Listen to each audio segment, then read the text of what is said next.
আসসালামু আলাইকুম সুপ্রিয় দর্শক বন্ধুরা, আপনারা সবাই কেমন আছেন?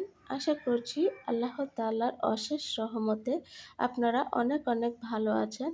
আমার তরফ থেকে সবসময় আমি এই দোয়া করি আপনারা সবসময় সহি সালামতে থাকুন, ভালো থাকুন। আমিও ভেঙে পড়ি, আমারও খারাপ লাগে, মাঝে মাঝে আমারও খুব মন খারাপ হয়, কান্না পায়, কিন্তু আমাকে সান্ত্বনা দেওয়ার মতো কেউ নাই একমাত্র মহান আল্লাহ তাআলা ছাড়া। তবুও আলহামদুলিল্লাহ আমি ভালো আছি। আজকে বন্ধুরা আরেকটি নতুন ব্লগ ভিডিও নিয়ে আপনাদের মাঝে আমি চলে এলাম। এই তো দেখুন, এখানে আমার আম্মা রান্না করেছে হচ্ছে আলু দিয়ে রুই মাছের ঝোল। দেখুন কালারটা কত সুন্দর এসেছে। এই রান্নাটা অফ ক্যামেরায় করে নিয়েছে, আমি ভিডিও করতে পারি নাই। আপনারা হয়তো যারা যারা আমার বন্ধু আছেন সকলেই জেনে থাকবেন যে আমার কেমন অবস্থা। তো ভালো লাগছিল না, তো ভিডিও করেছি না, এই আর কি। রান্না হয়ে যাওয়ার পর আপনাদেরকে একটু দেখিয়ে দিচ্ছি কতটা সুন্দর হয়েছে। আসলে এই রান্নাটা আমার জন্য নয়, এটা আমার ভাইয়েরা আর আমার ছেলে খাবে। ওরা কম তেল দিয়ে রান্না করলে খেতে পারে না। মাছ ভালো করে ভেজে নিতে হয় ওদের জন্য, একটু তেল বেশি দিয়ে কষিয়ে কষিয়ে রান্না করে নিতে হয়, এই আর কি। আর এখানে দেখুন আমার আম্মা শিং মাছ ভাজতেছে। এটা হচ্ছে আমার জন্য, আমার বলতে সবার জন্যই, মানে এটাতে একটু তেল মশলা কম হবে, তো এই জন্য আমিও খেতে পারবো। তার জন্য প্রথমে শিং মাছগুলো ভেজে নিল তেলের মাঝে। দেখুন শিং মাছগুলো বেশ বড় ছিল, এই জন্য মাঝখান থেকে কেটে নিয়েছে। এখন মাছগুলো যে তেলে ভেজেছিল সেই তেলের মাঝে পেঁয়াজ কুচি দিয়ে দিয়েছে প্রায় 2 কাপ পরিমাণ। তো পেঁয়াজটাকে এভাবে নেড়ে চেড়ে কিছুক্ষণ ভেজে নেবে। বন্ধুরা আপনারা লক্ষ্য করবেন আমার মা কিভাবে যেন এত জলদি মানে ঝটপট রান্না করে নেয়, আমার খুবই আশ্চর্য লাগে। সব কাজ তাড়াতাড়ি করে নেয় আমার মা। তো এই তো দেখুন পেঁয়াজের মাঝে একটু লবণ দিয়ে দিয়েছে, তাহলে পেঁয়াজটা ভাজতে সুবিধা হবে, মানে তাড়াতাড়ি গলে যাবে পেঁয়াজটা।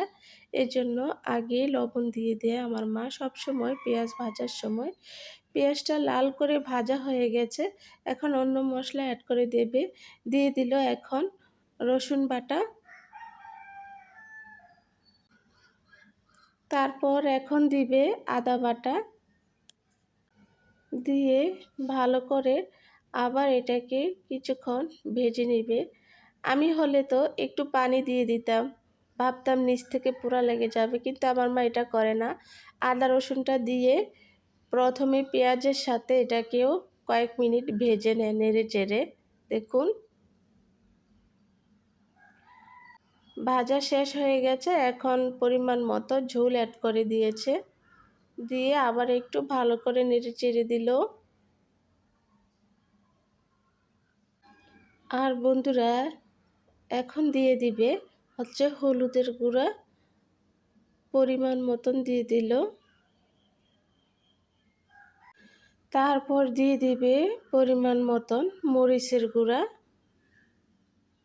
এখানে আমি কোনো কিছুর পরিমাপ বলছি না, আপনারা দেখেই বুঝে নেবেন। বুঝেন তো মায়ের হাতের রান্না ঝটপট, ওনার কোনো মাপকাঠি নাই, উনি হাতে সব কিছু দিয়ে দেয়, হাতে ওনার সব কিছু মাপ আছে। সব মশলা অ্যাড করার পর আবার এটাকে কিছুক্ষণ কষিয়ে নেবে উপরে তেল ভাসা অবধি। এখন দেখুন আমার জন্য আরেকটা তরকারি রান্না করবে। এখানে আছে দেখুন কবুতরের মাংস আর পেঁপে, এটাকে হাতে মাখিয়ে রান্না করবে। তো এই জন্য ধুয়ে নিচ্ছে আমার আম্মা, অনেক পরিষ্কার করে এটাকে কয়েকবার পানি বদলিয়ে ধুয়ে নিচ্ছে। দেখুন আপনারা কবুতরের বাচ্চাটা খুবই নাদুস নুদুস ছিল। দেখতে কতটা সুন্দর লাগছে দেখুন। পেঁপে আর কবুতরের মাংস একসাথে ধুয়ে নিচ্ছে, কারণ এটাকে আমার মা কোনো তেলের মাঝে কষাবে না, এটাকে সব মশলা দিয়ে কষিয়ে নেবে। প্রথমে একটু হালকা গরম মশলা দিয়ে দিল, কারণ আপনারা জানেনই তো, ডক্টর বলেছে আমাকে তেল ঝাল বেশি একটা খাওয়া যাবে না। তারপরে কাঁচা সর্ষের তেল সামান্য পরিমাণে দিয়ে দিল। আর কবুতরের বাচ্চা খাওয়া হচ্ছে এই জন্য, শরীরে রক্ত নেই, রক্ত একদমই কমে গিয়েছে, এর জন্য কবুতরের বাচ্চা খাওয়া হচ্ছে আজকে কয়েকদিন ধরে। এই তো পরিমাণ মতন লবণ আর হলুদের গুঁড়া দিয়ে দেওয়া হলো। এখন দিয়ে দিল আদা বাটা, দিয়ে দিল রসুন বাটা, দিয়ে পেঁয়াজ কুচিও দিয়ে দিচ্ছে সাথে দেখুন।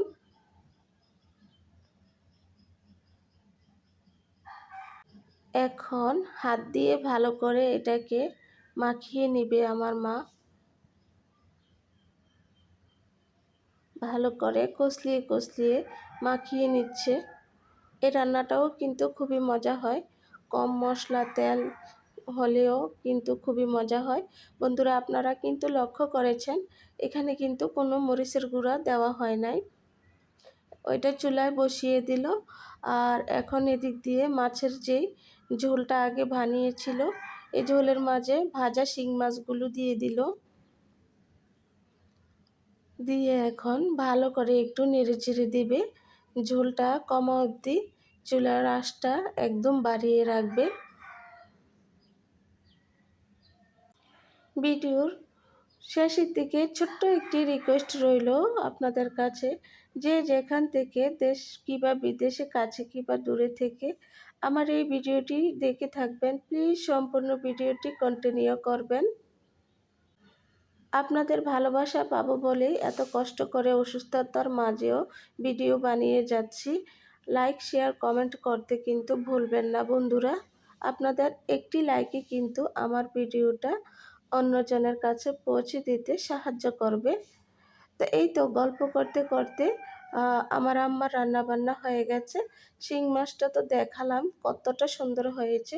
আর এখন দেখুন পেঁপে দিয়ে আর কবুতরের বাচ্চা দিয়ে যে রান্না করা হয়েছিল, এটার লোকটা একটু দেখুন, তেল নাই, ঝালও নাই, এরকম আর কি, এই জন্য কালারটা হয়েছে। আসুন আমরা সবাই বেশি বেশি নামাজ পড়ি, দুরূদ পড়ি।